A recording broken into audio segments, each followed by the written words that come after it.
Ready? Do I have a choice? Nope. Okay. Welcome to Unpacking Culture. Welcome, welcome, welcome. Let's talk about a show that almost didn't happen. Listen to me. A guy that completely underestimated his day. So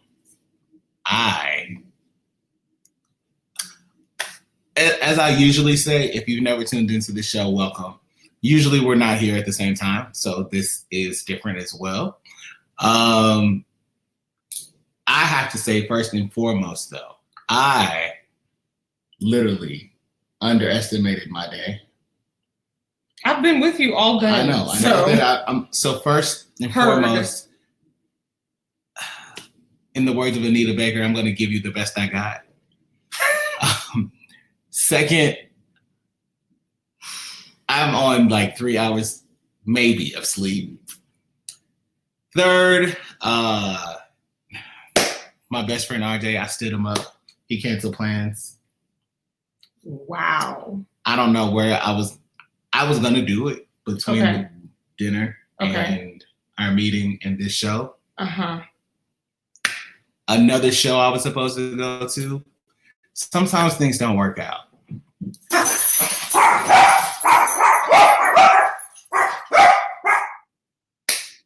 And the dog say hello. On that note, if you've never listened to this show, we'll find a way to edit that out of the podcast. If you've never tuned into this show, welcome. And of course, this podcast is available everywhere a podcast is available. We are here every Wednesday at 10, not 10-ish, usually 10. Usually. 10. Usually. Not 10-ish. We won't make a habit of this. No. But it happened. It did. Anyway, getting right into it, the goal of this show is, and the goal of everything about this show and this program is really to unpack things within our culture. Conversations that you should be having with your friends and family that you're probably not. So you're going to have them with us. Or your coworkers. Okay. Not his coworkers. He don't really have those. Worked. I have plenty of coworkers. I'm a coworker, I guess. But in my Okay. But in my like corporate I can't wait to hear where this is going. Okay. There is one person. Okay. In 17 years. Okay, I take that back. Wow. This is going downhill fast. There's rolling. There is. Picking up speed. It's just rolling on down that hill. Let it go. I don't go to work to make friends. I'll say that way. He's on 3 hours of sleep, so there's really no telling what's going to come out of it. You actually get what you get. You get what you get. And that's that on that. And that. Today's show is all about modern segregation. And there's plenty of that. Plenty. So can I just start this out by saying I personally would prefer that we were all segregated. Wow. Okay. I think things would be much better than they are. Tell us a little bit more about that. I'm not saying I disagree or agree. What I'm saying is that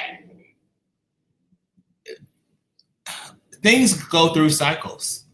This is not a foreign concept. Things happen. Just like styles come in and out. Things that people wore in the 70s that we thought were never coming back came back, sweeping in the late 90s, and then they came back again. And then some of y'all just do things to be different, and that's just, that's bad. But there are like style trends that come and go. In this country, there's like bold ass racism that comes and goes. Racism is always there, but like times that it's really bold. We know the 50s and the 60s, like it was just out of control. Right. People didn't want to accept. I did a show in 2015. I think it was 2015 called The New Civil Rights Movement. So many people thought that was so extreme. You're out of order for using that as a title. It was a series. It was a 2-week series, the new civil rights movement, and I brought in people from like different walks of life, different. The thing is, we're back in that same shit from the 50s and the 60s. Right. We are here. Right. Now, if you would have told me 20 years ago, 10 years ago, that I would see what I learned lies about again, and then I would be in it, that type of racism would be back, I wouldn't have believed you. I'd be like, no, that happened. That was then, that was them, that was that. Right. And for those who say, oh, that is still extreme and all of that, let's be clear. There really are some things that were happening back then that are happening now. For example, but not limited to all of the, not all, but some of the amendments that were giving us voting protections and voting rights, those are being stripped away at the Supreme Court level. So at a federal level, you don't know because it's not making news, not for real. So for anybody saying or the only thing that you know, it's on Miami and I can't get my facts up. Oh, wow. Like what? Wow. That's what you fill your head with all the time because you don't know your rights are being stripped in front of you. I mean, I think it's okay to say act up, you can get snatched up, but y'all need to be saying that at your Capitol where they trying to take your rights away. So you asked me why I felt like or why I wouldn't mind everything being segregated. Mm-hmm. Because then you could just keep your racist ass over there and I would never have to deal with it. So what happens when they keep their racist ass over there, but they take the bank, and we talked about this earlier today, they take the banks and stuff with them? Well, go ahead. We had our own. And that's the answer. So, that's the answer. We had our own banks. We literally just left Auburn Avenue, which for those who don't know what Auburn Avenue is, it's a historic street in Atlanta that Blacks owned everything. Still own. Barbershops, pharmacies, doctors, lawyers, buildings outright. I'm missing something. Of course, little churches, it's Atlanta, churches, convenience stores, I'm missing just black. It was just blackity, but I'm black, y'all, and I'm just black, y'all. Just black. So we own stuff like that. It was a thing. Banks. I mean, and we still have Black-owned banks. There was a movement. I don't remember when. I'll say 2 years ago at this point, where everybody was like, "Screw all of these white-owned banks. I need a Black bank right now." And there was a big movement for everybody to go open up a Black-owned bank account. And I still know people looking for stuff like that. So I don't necessarily, and I think I said this in another one of our shows, desegregation is one of the worst things that happened to us. Now, let me clarify that statement. I'm not saying that it should not have happened. What I am saying is that it should not have changed our community initiatives and the way that we did life and the cooperative economics that we had. It should not have turned our communities into food swamps and food deserts and bank deserts But it did. And so you said something tonight that kind of stuck with me. We weren't ready for the segregation when it happened. Right. We weren't. And they knew that. Yep. They knew that. Yep. They knew. Somebody in an office said, you know what? Let's just give them what they want.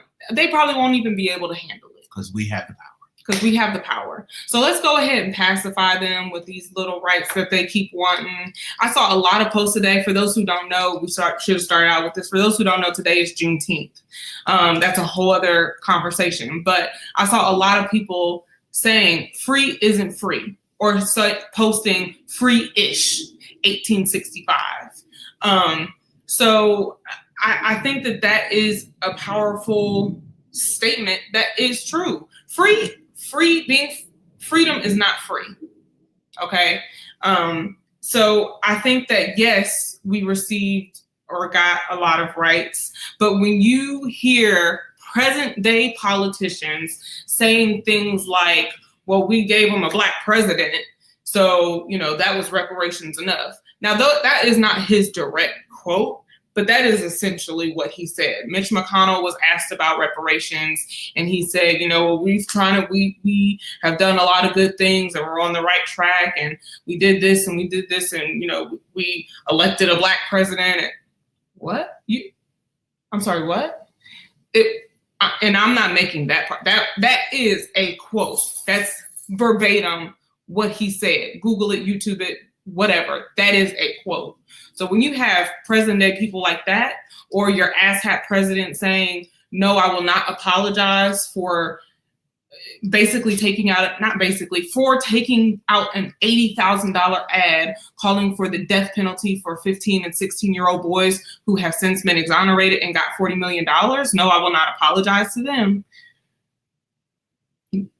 She said it without saying it. I'll say it. Because I'll say it. It's a problem. So, we think about, and when we talk about like where things were and where people were and how people were and how that all was, and people felt like it was a better time. Like people felt like with segregation, they could be in their neighborhoods and feel safe. Right. They could sit on the porch. They could go places. Yep. And be safe. Yep. Because it was a safe space. It was a safe space. It's like they're not coming over here because they don't want to be here. Right. Sometimes I want to know why. And I think I know the answer. Okay. Today is Juneteenth. So as I was going to resist being extra Black, I'm not. If of all days. So here's the thing, right? We should stop being mystified by why they do things or who they are and why they like us separate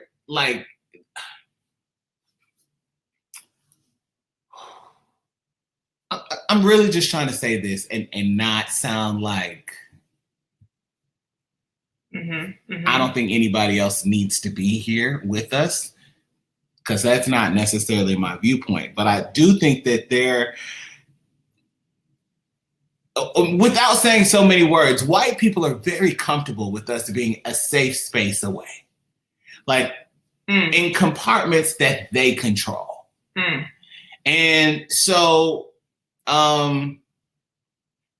you find that systemically, our history shows that if they can control it, and I'm going to give you some solid points to kind of validate this. If they can control where we are, they put us in ghettos and they take things out. Ooh, that word. So that means that we have limited access, or we have the access that they've given us, or access to do and use the things that they've given us. But what happens when we start making our own? Then they start to get uncomfortable. Right. Or when we start to have information, they start to get uncomfortable. Let's take it a step further. There was an incident this week, and I think this ties in. We're talking modern segregation, but all of this kind of plays a part, right? There is I'd rather not mention his name because I don't really want to give him that type of energy. There was a survivor from Parkland High School. That the school was shot up last year. Horrible event. He was one of the really vocal activists. Apparently, very well spoken, has a good head on his shoulders, good GPA, had a positive future, applied to Harvard. And then they dug up 2 years prior. He had said, for lack of a better word, you know what show you're watching. He didn't say it, he typed it. Nigger.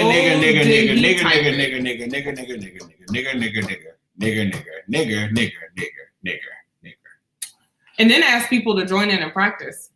So I mentioned that because it sparked a conversation where, Harvard rescinded his acceptance offer, which they should have. Bitch, fuck you. Because I really don't care. I don't care. People are like, oh, your men aren't developed, their brains aren't fully developed till they're 25. Let me tell you something. Any American, any white American man that is 16 years old, that's born in this country and bred in this country, understands what that word means when said to and by white people. So I don't buy that he was young and dumb and was unaware of what was happening. Yeah. His response. I mentioned that because I don't want to take us there on that show, but I'm mentioning. I started talking about how they want to control, and that is really where segregation came into play. Desegregation came into play because of control. So I wanted to mention that, and I'll use this example. I was vocal about, listen. He's like, Harvard took my opportunity away. They don't want to let me grow. No, you don't want to grow. Harvard just wants you to grow elsewhere. And that's fine. My Twitter was full of comments by white angry people that were like, wow, why don't, wouldn't it just be better if no one used the word? I can't. If no one used the word? Well, first of all,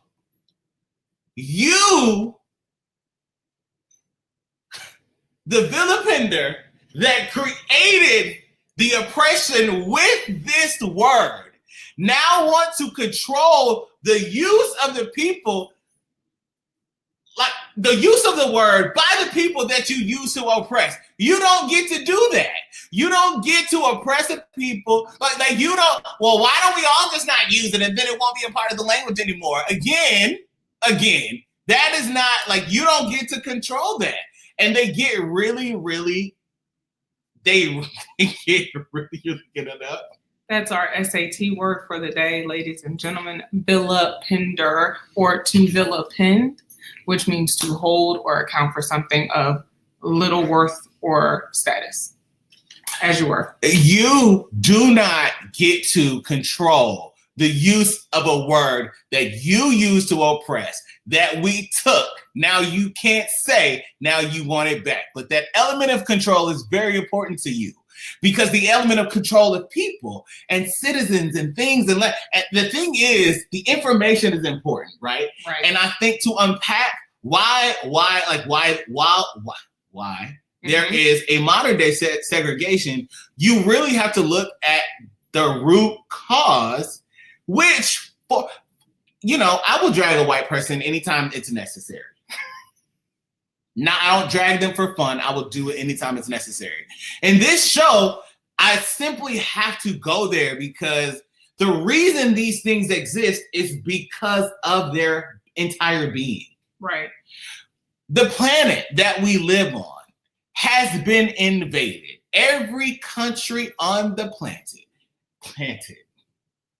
I said planted. You did. I am tired. Mm-hmm. Every country on the planet, every single one, every single continent, minus Antarctica. If they could, they don't feel cold, so they could have done it. They have literally invaded and brought disease, slavery, literally every single one. Every single one. They have a control problem.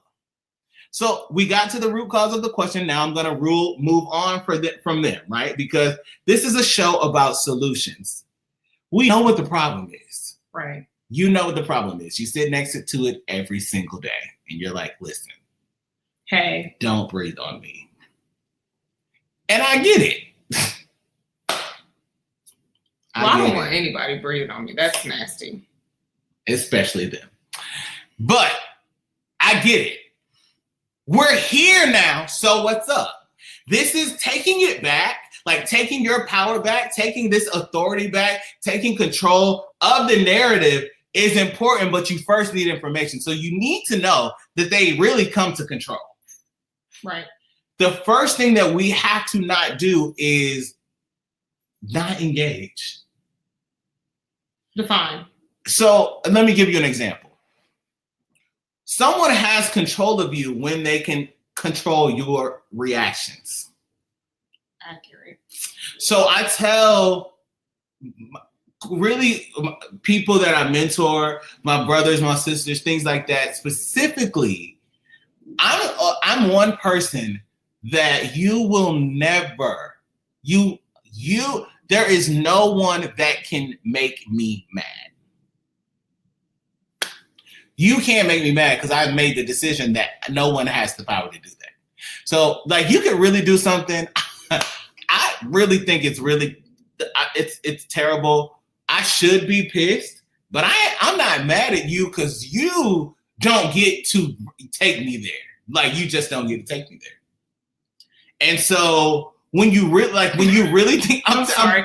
It's funny because people get mad that you don't get mad. Right. And that makes them more mad. And it's like, why aren't you mad? And I haven't always been like that. This is a place that I evolved to. But literally, like, let's say don't practice with them, because practice with amongst your brethren, your brother, your sister, your cousin, your bae. Practice with them, like they say, and this is gonna piss bae off, I promise you, because baes do things to literally see, like, if I can, I list, like, in those instances, I'm just like,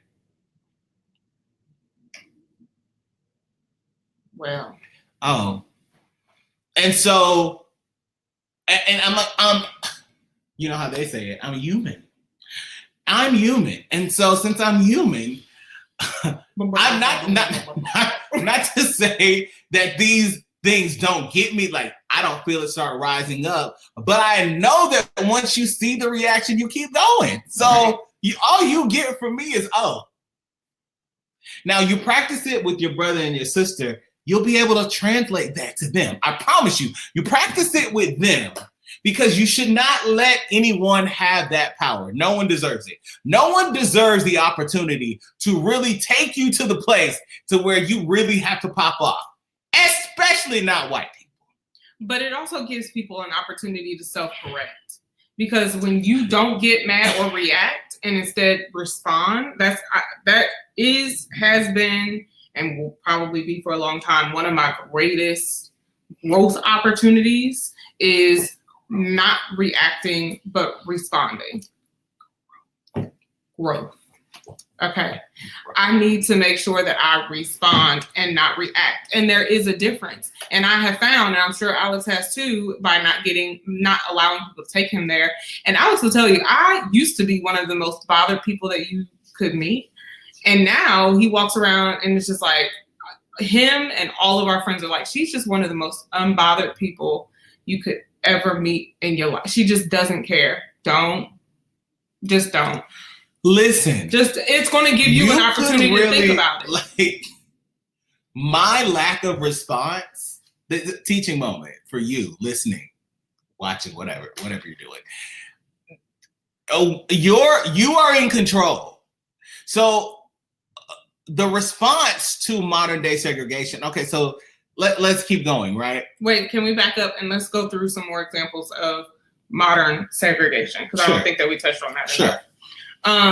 So modern segregation, we talked about food deserts and swamps and bank deserts. Explain, we said the word food desert and food swamp, but explain what that is. So my friend is going to be really proud of me because she taught me all of this information. Hey, Erica. But food desert is when you are literally in an area where you don't have good quality produce and foods. That's grocery stores, restaurants, whatever. A food swamp is when you don't really have food opportunities. There's not a lot of grocery stores. The closest grocery store or place to eat is like miles and miles away. A food swamp is when you have places near you, but it's, I almost started naming places. I'm not going to do that. It's not I won't, because I want us to have sponsorships one day. It's not healthy opportunities. So like they know their food is killing us. A lot of food is killing us. That's a whole different conversation in the show. But for example, my parents we were talking about this earlier today. My parents live out in a suburb, And every time I go out there, I'm actually disappointed in their food choices. And I told my mother, I said, you actually live in a food swamp. And she's like, what the hell does that mean?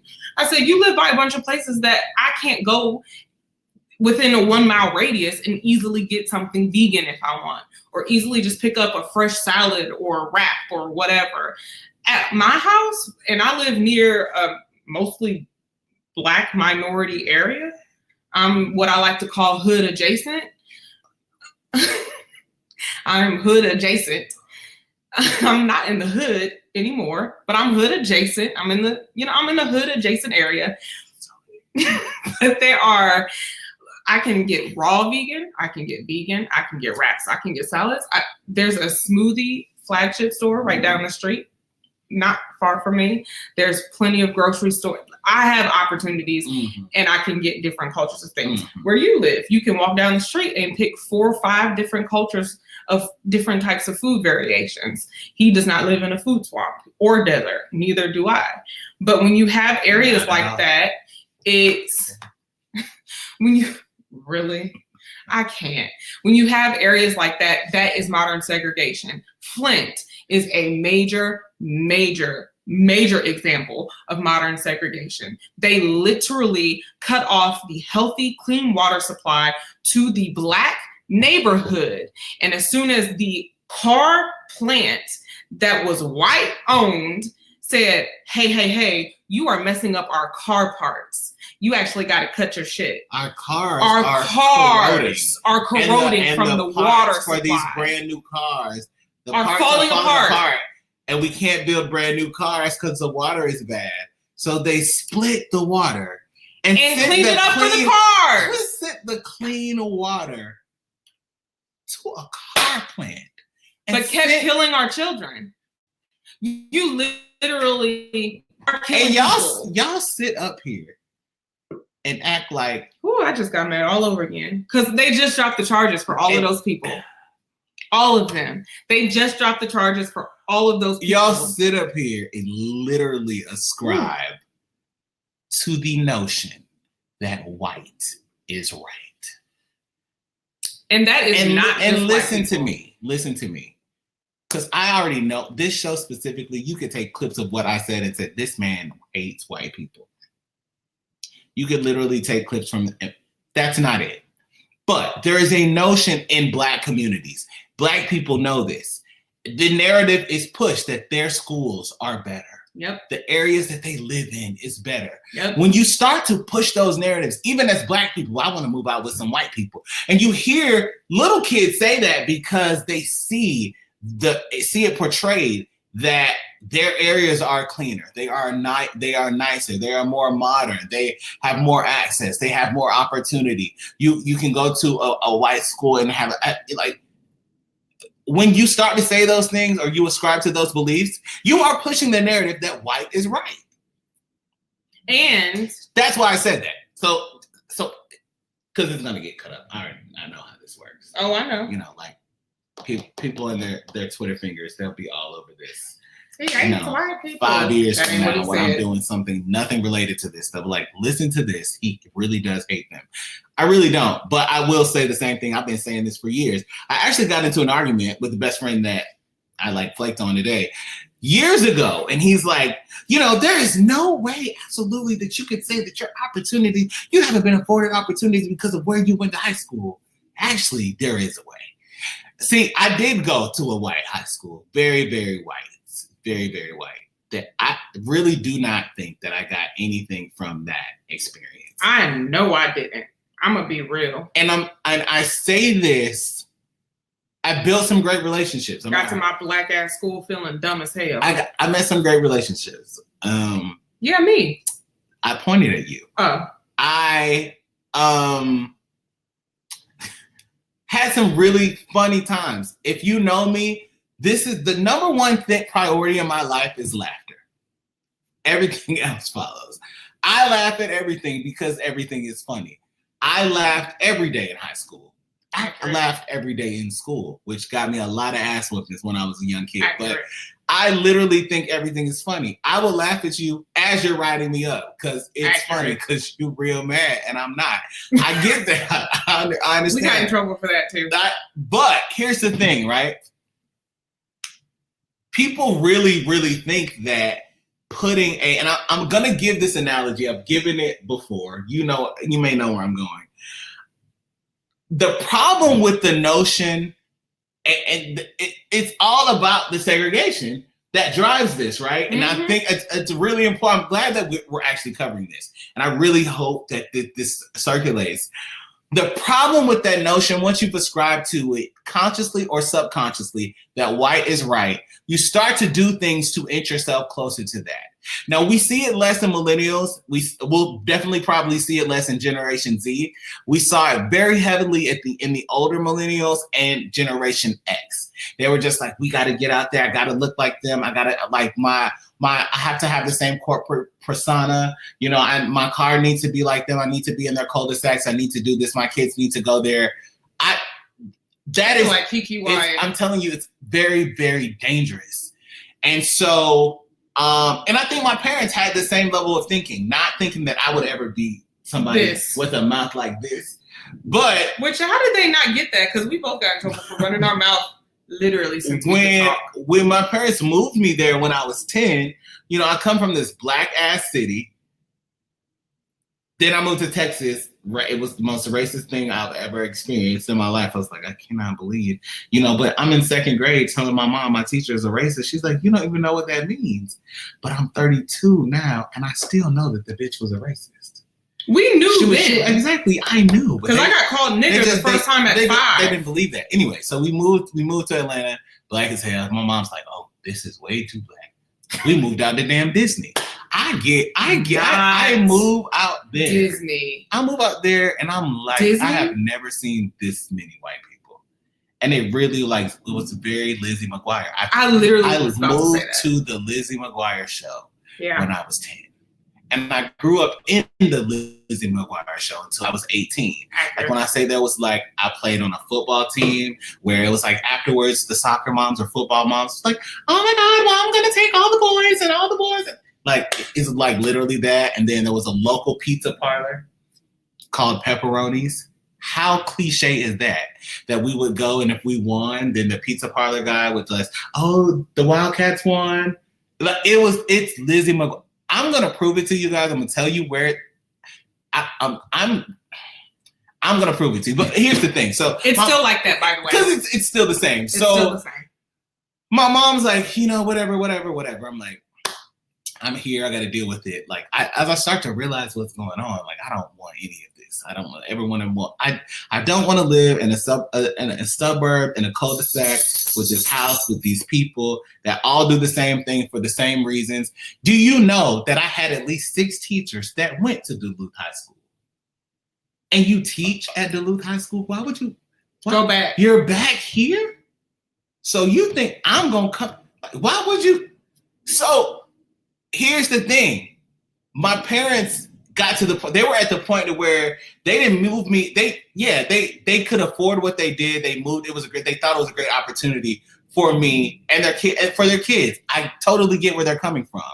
At the same time, the school that we graduated from, our entire high school had about 140 Black people total. Our senior class, every class, about 35. That's total for all the classes. 35. So here's the thing. In those areas, they seek out Black people that are great athletes. So all of a sudden you would see this Black kid that who you live with? Oh, some white lady. Really? You're here to play football. It's like that. So what you would also find is kids that didn't get those opportunities, they're single mom, and this is where I was going with this. When a single mom that does not have the means but wants better for her child, she's subscribed to the notion that white is right. She moves her kid out to this area. She's a single mom, maybe with 2 or 3 kids. So she's working double time in an apartment complex, trying to make sure her kids have access to this school, thinking that white right, they're there. Even with the messaging that you have to work twice as hard, he's an athlete, he'll be fine. What you don't realize is these white people don't give a damn about LaMarcus. They don't care.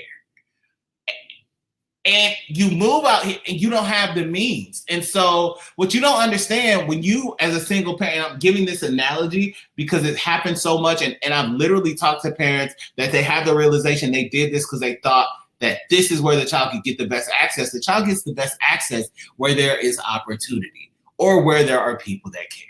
Yep. So in my case, right, I have Sydney and Regina. I look like, if you paint us white, we look like them. We're out here. They got good jobs. You know, I didn't feel the racism in Disney because it was classism. I had the white money so I could do the white things. LaMarcus's mom was single, so he would spend time at my house because I had the money. His mom's already at work. My dad's like, well, where's your mom? She working still? Damn. She was at work Monday, Tuesday, Wednesday, Thursday, Friday, Saturday, Sunday.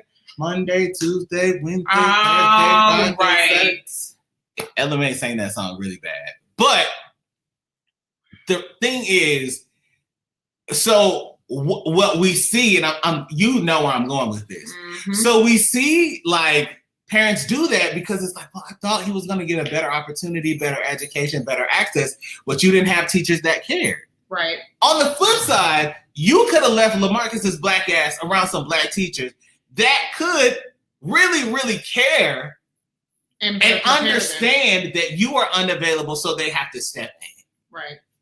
Example, I start struggling. My mom's an education freak, right? So I started struggling. She's like, oh, you're getting a tutor. God. I don't care. Like, I don't want to do this. She's like, you're getting a tutor. Fine. LaMarcus starts struggling.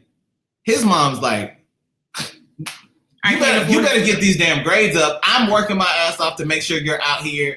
I'm doing this. I'm doing this. My mom got me a tutor. Brad's mom bribed the teacher. So this we have not. I'm telling you the truth. I'm telling you. Brad's mom bribed the teacher. My mom got me a tutor. Brad's gonna pass. I'm gonna pass. LaMarcus is getting called out in graduation line. On our graduation day. His name wasn't LaMarcus. But we had a math teacher, a very large lady with knock knees. Who took her stockings off and went home. And she took her underwear off in class one day. Because I'm telling you, white people do what they want to do. She took her drawers off in class. That's another story for another day. We are standing in graduation rehearsal, which is the day of graduation. And here she comes, walking down the hallway with a test, yelling his name. Well, doesn't look like you're gonna walk unless you get out of line and come pass this test right now. You're gonna do this to him at graduation rehearsal? We're in line. We stopped going to school 5 days ago. 5 days ago. In line. But you know where his mama was at work. Do you know who that would have never happened to, Brad? You know where that wouldn't have happened to LaMarcus? Anywhere else. We got to stop ascribing to the other part of the solution is understanding that we have the resources and we have the abilities and we have we really have the ability is the right word to do it when we unify. Like, we have to galvanize and decide to come together to make this work. You really just, my chest just started hurting again, just thinking about that whole high school experience, because another example of modern segregation is we, the Black people in our high school, were told we should go to community college. All the Black people. Literally all the Black people walked out of our guidance counselor. This is what modern segregation is. Now that is another great point. Like I don't even remember what my GPA was. It was almost a 4 point. I had a high school GPA because, truth be told, the high school was a trash education. It was not all it was cracked up to be. It was not all it was cracked up to be. But we literally, every Black and minority person walked out of the guidance counselor office and said, they just told me I should go to Georgia Perimeter. Every white person that went in. So no one knows what that is because it doesn't exist anymore. It doesn't exist anymore. But that's where they told us to go. And I think this is raw emotion, right? Wait. Also triggering. Let me finish that. It is triggering because my Black mama, my grandfather went to Morehouse College, so my entire family, especially my mom, was like, "You're going to Spelman." And I was like, "Well, I need to apply to." She was like, "You're going to Spelman." Let me be clear. That's a statement. That wasn't a question. You're going to Spelman. And I don't know if it was because of my family history in the AUC or whatever, or if she was just starting to realize that you just went to these white ass schools and you have not had any experience. It probably wasn't. She's just now getting that. She's just now understanding that. But I literally walked into my guidance counselor's office. I had letters of recommendation, community service, high ass GPA, great SAT scores. I had already applied for early admission, all the things. So when she starts suggesting that I go to a 2-year program at a community college, I literally looked at her and said, "What the hell are you talking about?" And she was like, "Well, I'm just looking at your scores." And I said, "You've lost it, because if you're looking at my scores and you're looking at Josh's scores, who's been sitting in class high every single day, and you told him to go to Georgia Tech, which is one of the more like they're known for their engineering program and stuff like that, or you told Becky to go to at least UGA or Georgia State, and you're telling me I need to do a 2-year they just sat in class high every day for the last 2 years, and you are telling my smart Black ass to go to a 2-year program at a community." I said, "I'm going to Spelman." "Oh, where's that?"